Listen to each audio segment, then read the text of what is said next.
자, 여러분, 이런 상상 한번 해보셨나요? 만약 AI가 골치 아픈 숙제를 전부 대신해 준다면? 와, 정말 편하겠죠? 그런데 그때 우리 뇌 속에서는 과연 어떤 일이 벌어지고 있을까요? 오늘 그 비밀을 한번 파헤쳐 보겠습니다. 자, 이 질문에 대한 답을 찾기 위해서요. 한 고등학교의 평범한 교실로 한번 들어가 볼게요. 겉보기에는 아주 모범적인 발표 수업이 한창입니다. 학생들이 마케팅 이론처럼 좀 어려운 주제에 대해서 발표를 하는데, 와, 정말 막힘이 없어요. 목소리에는 자신감이 넘치죠. 그런데 말이죠. 이 완벽해 보이는 장면에 아주 작은, 하지만 결정적인 반전이 숨어 있었습니다. 모든 발표가 끝나고 선생님이 아주 단순하지만 어쩌면 가장 중요한 질문 하나를 딱 던집니다. 혹시 이 책 처음부터 끝까지 직접 다 읽은 사람 손 한번 들어볼래요? 결과가 어땠을까요?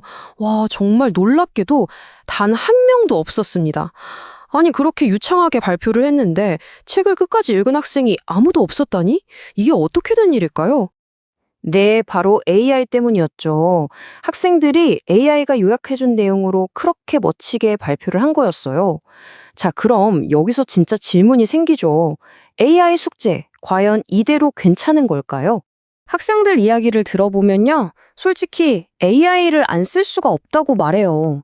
숙제는 산더미인데 키워드 몇 개만 넣으면 결과물이 뚝딱 나오잖아요. 그것도 퀄리티가 아주 높게 말이죠. 근데 말이죠. 이렇게 편한 만큼 대가도 있었습니다. 학생들이 직접 하는 말이 더 의미심장해요. 제가 조금이라도 직접 한 건 기억이 나는데 AI한테 도와달라고 한 건 거의 기억이 안 나요. 제 생각하는 힘이 없어진 것 같아요. 라고요. 이게 그냥 기분 탓일까요? 아, 내가 요즘 생각하는 힘이 약해졌나 하는 그냥 느낌일까요? 아닙니다. 그래서 세계 최고의 공과대학 MIT의 과학자들이 직접 나섰어요. AI가 우리를 대신해서 생각할 때 우리 뇌 안에서 진짜 무슨 일이 벌어지는지 한번 제대로 들여다보자 한 거죠. 실험은 간단합니다.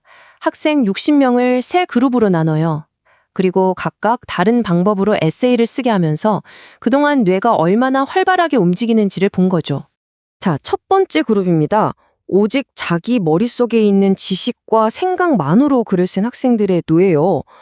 와, 보이세요? 뇌 전체가 마치 크리스마스 트리처럼 반짝반짝 빛나죠? 뇌의 여러 부분이 서로 막 신호를 주고받으면서 엄청나게 활발하게 활동하고 있는 거예요. 뇌가 열일하고 있는 겁니다. 그럼 두 번째, 인터넷 검색을 하면서 글을 쓴 경우는 어떨까요? 첫 번째 그룹보다는 뇌의 연결이 좀 줄어들긴 했지만 그래도 뇌는 여전히 바쁘게 움직이고 있습니다. 특히 우리가 눈으로 본 정보를 처리하고 정리하는 부분이 활발하게 움직이는 게 보이죠.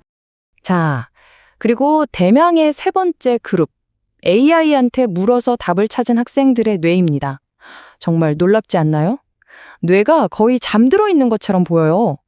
뇌의 활동이 확 줄어들었습니다. 이건 그냥 단순히 정보를 복사해서 붙여넣은 거지 우리가 공부라고 부르는 깊이 생각하고 고민하는 과정이 거의 생략됐다는 뜻입니다. 뇌를 이렇게 안 썼으니 당연히 결과도 뻔하겠죠? 과자가 끝나고 나서 자, 아까 썼던 내용 기억나는 대로 말해보세요 하고 테스트를 해봤더니 역시나 AI를 썼던 학생들의 기억력이 눈에 띄게 낮았습니다. 이쯤 되면 이런 질문을 던질 수밖에 없어요. 숙제는 다 했는데 내 뇌는 아무 일도 안 했고 내 머릿속에 남은 것도 없다면 이 과제의 진짜 주인은 과연 누구일까요? 내가 한 게 맞을까요? 자, 그럼 이렇게 잠들어버린 우리 뇌를 다시 깨울 방법은 없을까요? 놀랍게도 그 해답이 최첨단 기술의 상징인 MIT에 있었습니다. 바로 아주 오래된 방법, 고전 읽기였어요. 아니, MIT 공대생들이 왜 갑자기 옛날 한국 소설을 읽냐고요? 이게 그냥 교양 쌓으려고 하는 게 아니에요. 복잡한 이야기 속에서 이 등장인물은 왜 이렇게 행동했을까? 이 시대 상황은 어땠을까? 하고 생각하는 것 자체가 뇌를 엄청나게 훈련시키는 최고의 뇌운동이 되기 때문입니다. 실제로 MIT에서는요, 전공이 뭐든 상관없이 모든 학생이 졸업하려면 꼭 인문학 수업을 줄여야 해요. 왜냐하면 아무리 대단한 기술을 만들어도 결국 그걸 쓰는 건 사람이잖아요. 사람과 세상을 이해하지 못하면 의미가 없다는 거죠. 자, 그럼 이제 좀 감이 오시죠? 중요한 건 무엇을 읽느냐도 있지만 어떻게 읽느냐가 훨씬 더 중요하다는 거예요. 우리 뇌를 똑똑하게 깨우는 효과적인 읽기 방법 몇 가지 더 알아볼까요? 첫 번째 비법은 바로 질문하며 읽기예요. 그냥 눈으로 글자만 쓱 훑는 게 아니라 계속해서 스스로에게 질문을 던지는 거죠. 왜 주인공은 저기서 저런 말을 했지? 만약 내가 주인공이었다면 다르게 행동했을 텐데. 이런 식으로요. 이렇게 하면 뇌가 그냥 쉴 수가 없겠죠? 이건 그냥 제 얘기가 아니고요. 실제로 한 연구 결과를 보면 그냥 조용히 책만 읽은 그룹보다 스스로 질문을 만들면서 적극적으로 읽은 그룹이 기억해내는 정보의 양이 훨씬 더 많았다고 합니다. 효과가 확실하죠? 그리고 요즘은요, 독서가 더 이상 혼자 조용히 하는 활동이 아니에요. 뉴욕에서 시작된 리딩 리듬이라는 모임처럼요, 공원이나 지하철에 모여서 각자 책을 읽고 또 잠시 이야기를 나누기도 하는 이런 새로운 문화가 생겨나고 있어요. 함께 읽는 즐거움, 이것도 독서를 더 재밌게 만드는 아주 좋은 방법이죠. 자, 이렇게 깊이 있게 읽는다는 건요, 단순히 지식을 머릿속에 넣는 것 그 이상입니다. 이건 우리가 세상을 바라보는 눈 자체를 바꾸는 일이에요. 이게 무슨 말이냐고요? 대기업을 그만두고 사람들에게 시를 읽어주는 일을 하는 한 청년이 이런 말을 했어요. 시를 읽으면 똑같은 세상을 보더라도 남들보다 훨씬 더 고해상도로 보는 것 같아요. 와, 정말 멋진 말 아닌가요?